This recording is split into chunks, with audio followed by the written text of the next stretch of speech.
Hi guys, இன்னைக்கு நம்ம வந்து ஒரு பிரேக்ஃபாஸ்ட் ரெசிபி தான் பண்ண போகிறோம். பெசரட் ஆந்திரா ஸ்பெஷல் அடை தான். நம்ம பண்ணுற அடை மாதிரி இது கொஞ்சம் க்ரீனாக இருக்கும். இதில் வந்து பாலக்கெல்லாம் போட்டால் ரொம்ப நல்லாயிருக்கும். இதுக்கு வந்து நான் வந்து ஒரு 1/4 கிலோ பைத்தம் பயறு, கடலைப்பருப்பு ஒரு 100 கிராம், அப்புறம் உளுந்து ஒரு 50 கிராம் கூட கம்மியாக போடுங்க. பச்சரிசி வேணும்னா நீங்கள் கடலைப்பருப்பு அது இதுன்னு நிறைய ஐட்டம் இதில் சேர்த்துக்கலாம். சேர்த்து இது ஒரு 4-5 மணி நேரத்துக்கு வாஷ் பண்ணி ஊற வச்சுக்கோங்க. இந்த டைமில் நம்ம வந்து மிக்சியில் 1 இன்ச் இஞ்சி, அரை தேங்காய் மூடி, 1 டீஸ்பூன் சோம்பு, 1 டீஸ்பூன் உப்பு, 4-5 வரமிளகாய் இதெல்லாம் போட்டு முதல்ல பொடிச்சிக்கலாம். ஏன்னா நான் தேங்காய் திருகாதனால இதில் போட்டு பொடிச்சு வச்சுக்கிறேன்.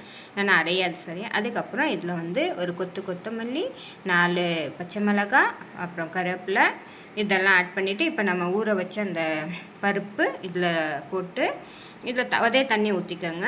ஊற்றி நல்லா நைஸாக அரைச்சிக்கோங்க இந்த மாதிரி. இப்போ இதை நம்ம உடனே செய்யலாம். இது ஃபார்மெண்டேஷன் ஆகணும்னு அவசியம் கிடையாது.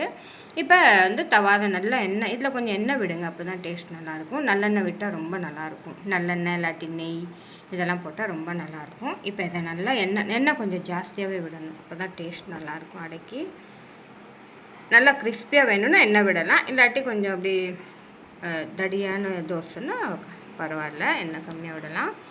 இப்போ இதை வந்து கொஞ்சம் நல்லா இந்த மாதிரி கோல்டன் கலர் ஆனதுக்கப்புறம் இதை எடுத்துடலாம். எடுத்துகிட்டு இதில் தேங்காய் சட்னி, தக்காளி சட்னி, வத்த குழம்போடையும் நல்லாயிருக்கும். எனக்கு வந்து சுகர் இல்லாட்டி சர்க்கரை இல்லையா, நாட்டு சர்க்கரை அதோட ரொம்ப பிடிக்கும்.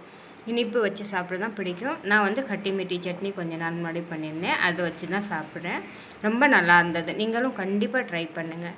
இதோட இஞ்சி குழம்பு ரொம்ப நல்லாயிருக்கும். கண்டிப்பாக ட்ரை பண்ணுங்கள். கமெண்ட் எழுதுங்க.